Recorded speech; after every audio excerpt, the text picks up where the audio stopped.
Bonjour, on parle de cofinancement participatif sur Internet avec Harold Zimé, le fondateur de Woolders. Woolders est une plateforme qui permet aux particuliers d'investir directement dans de petites sociétés qui ne sont pas encore cotées en bourse. Woolders se limite à 3 secteurs, la santé, les objets connectés et la silver economy. Alors quel intérêt pour les particuliers? On voit cela tout de suite avec mon invité Harold Zimé. Harold, bonjour. Bonjour Bogdan. Vous allez bien? Très bien, merci. Je suis justement en train de monter une société. J'ai monté ma société. Comment puis-je faire pour accéder à votre site internet? Et simplement, vous allez sur Holders, vous déposez votre dossier donc en quelques clics, vous renseignez quelques champs qui ont été et quelques questions qui ont été demandées. Ah, il n'y a pas de dossier à fournir en tant que tel. On remplit. Vous remplissez un questionnaire simplement et automatiquement vous avez un retour sous 24 à 48 heures. Donc, vous voyez, c'est extrêmement rapide. Mais un retour, ça veut dire quoi? Qui me répond? Sur quelle base? Pour ceux qui vont déposer leur dossier, la première problématique serait d'être dans les 3 secteurs que vous avez cités, donc la santé, la silver economy et les objets connectés. D'accord, mais à ce stade-là, je ne vois pas le rapport avec l'épargne. Les personnes qui investissent dans votre société, ce qu'ils attendent, c'est un retour sur investissement. D'accord. Donc vous parlez des gens qui vont investir dans mon activité si je suis retenu. Exactement. Donc l'un des critères de sélection, c'est la rentabilité.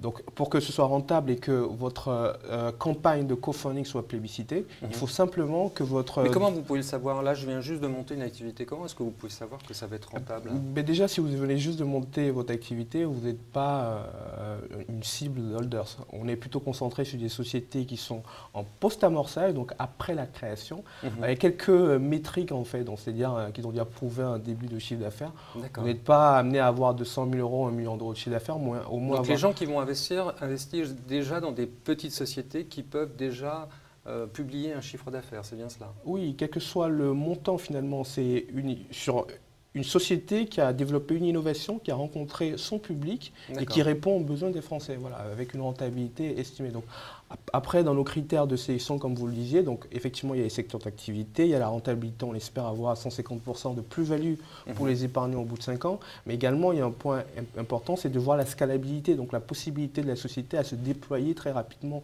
et aller à l'international. Donc, c'est également des critères que nous recherchons, finalement, et notre obsession, comme je le disais, c'est la qualité, parce que nous, Holders, on y investit. On y investit avec des particuliers. Alors justement, quelles sont les garanties pour le particulier qui va investir? Les garanties, c'est vraiment que les opportunités sont dérisquées. Dérisquées parce que j'aime bien comparer avec le crowdfunding. Parce que finalement, le crowdfunding a explosé et le principe, c'est simplement que la foule, donc les particuliers, ont accès à des dossiers. Mais le risque, en fait, c'est que finalement, ils portent seuls ce risque-là. Alors le co-funding a ceci de génial que le risque, il n'y en a plus ou très peu, et plutôt l'opportunité est partagée entre des professionnels de l'investissement qui sont des fonds, des asset managers, etc. Donc ça, c'est la différence entre crowdfunding et co-funding. Exactement. C'est-à-dire, d'un côté, c'est les particuliers tout seuls, le co-funding, c'est vous également, vous investissez. Exactement. Et je vais vous donner un exemple extrêmement simple. Prenons le cas de Neuro6, une société dans laquelle nous avons co-investi 350 000 euros il y a quelques semaines. Et bien Daniel, qui est dans la Drôme et qui a investi 10 000 euros dans cette société-là, il était ravi de rencontrer Bernard, belge, qui parmi les 50 autres investisseurs ont investi dans Neuro6. Également, il était rassuré par la présence de Holders au capital.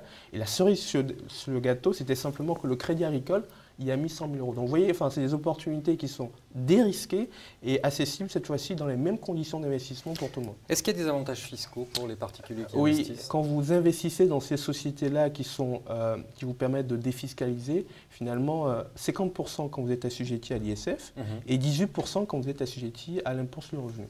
Donc effectivement, vous avez également la possibilité de l'intégrer dans votre PEA et votre PEA-PME.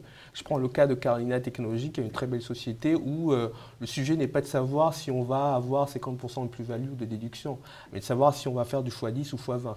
Donc à ce moment-là, il est plus intéressant de loger en fait son investissement dans un PEA afin de ne pas avoir des impôts à payer sur la plus-value future.